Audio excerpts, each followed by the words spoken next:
আমরা সবাই অবহিত জুলাই গণ অভ্যুত্থানের প্রেক্ষাপটে ধারাবাহিক প্রক্রিয়ার মধ্য দিয়ে এ মাসের 12 তারিখ যে নির্বাচন অনুষ্ঠিত হয়েছে, একই সাথে জাতীয় সংসদের নির্বাচন এবং গণভোট অনুষ্ঠিত হয়েছে। এই নির্বাচনে জাতি আশা করেছিল দেশের মানুষ নিঃসংকোচে স্বাচ্ছন্দ্যে উৎসবমুখর পরিবেশে তাদের ভোটের আমানতটাকে তারা প্রয়োগ করবে। দুঃখের বিষয় যে এটা পুরোপুরি প্রত্যাশা পূরণ হয়নি। বেশ কিছু জায়গায় অনেক সমস্যা হয়েছে, আপনারা জানেন, ওইদিকে আজকে আমরা যাচ্ছি না। আজকে ছিল নির্বাচিত জনপ্রতিনিধিদের শপথের দিন।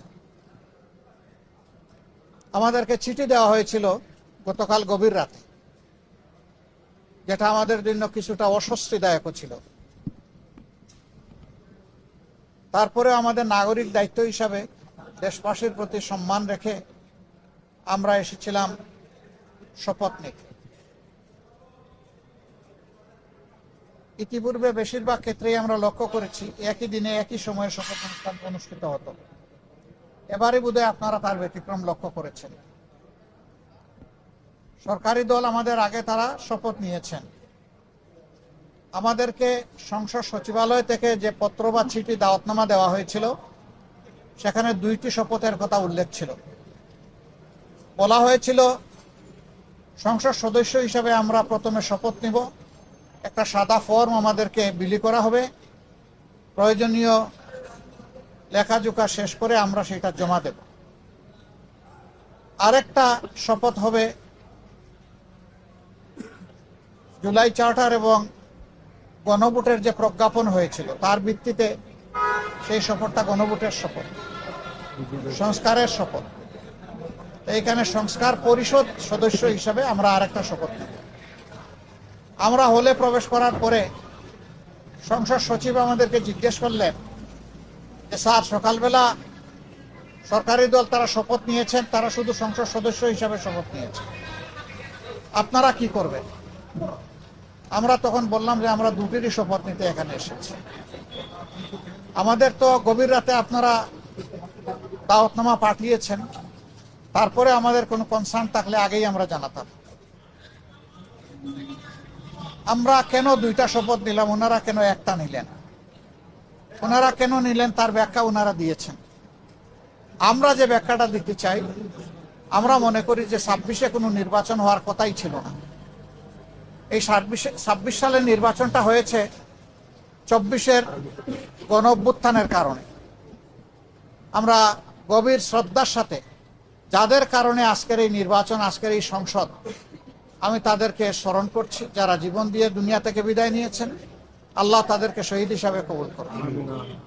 যারা লড়াই করে আহত হয়েছেন, পঙ্গু হয়েছেন, তাদের প্রতি আমাদের গভীর সমবেদনা। আল্লাহ তাআলা তাদেরকে সুস্থতার নিয়ামত দান করুন। আর নির্বিশেষে গোটা দেশবাসী ফ্যাসিবাদের বিরুদ্ধে সেদিন লড়াই করেছিল, আমরা তাদের প্রতি গভীর কৃতজ্ঞতা প্রকাশ করছি।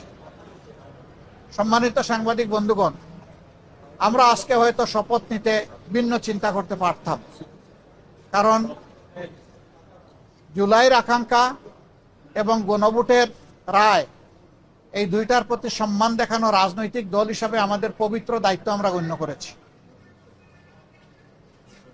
আমরা গণভোটের রায়কে সম্মান করেছি, জুলাইয়ের আকাঙ্ক্ষাকে সম্মান করেছি, যারা আমাদেরকে ভোট দিয়েছেন তাদেরকে সম্মান করেছি, এবং আমরা একমত হয়েছি যে এই শপথ নেওয়া আমাদের কর্তব্য।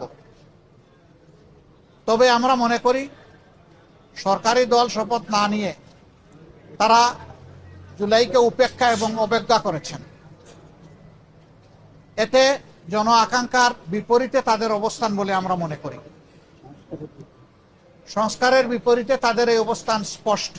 যদিও তারা ব্যাখ্যায় বলেছেন যে সংসদ বসে তারপরে প্রভিশন ক্রিয়েট করে এটা তারা দেখবেন, আমরা এটা দ্রুত দেখতে চাই।